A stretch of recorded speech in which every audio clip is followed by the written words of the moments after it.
Do you think that there is a way, either through Tom Homan or through the policies of a Trump administration, to sort of break the back of the cartels and prevent not only the bad stuff that they're doing at the border, but also cartel interference in the election in Arizona?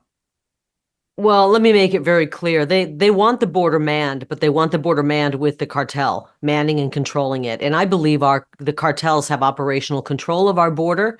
That's about to end with President Trump.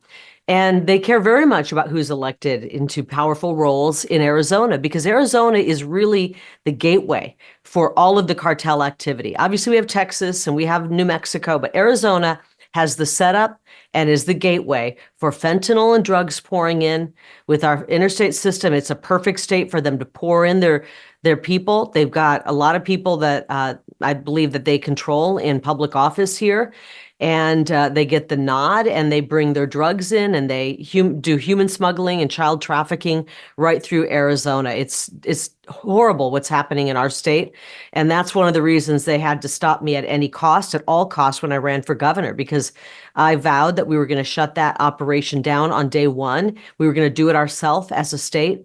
And they said, we can't have that woman in office because she will indeed put a dent in our business. It's a multi-billion-dollar business every year, as you know. So will President Trump take care of it? Absolutely.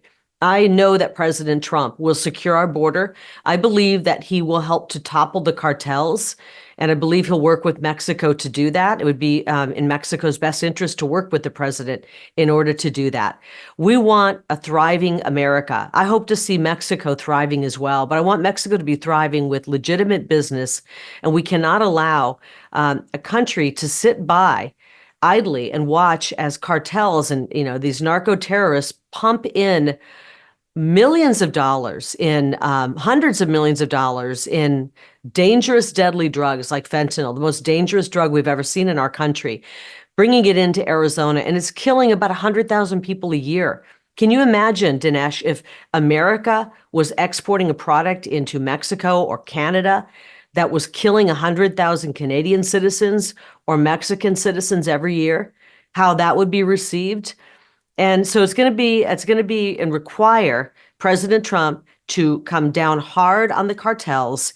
At the same time, he's going to have to come down hard on the CCP, which is actually sending the precursors, the ingredients for these dangerous drugs into Mexico, shipping them in, and allowing these factories, these cartel-run factories, to manufacture these drugs and then send them into America.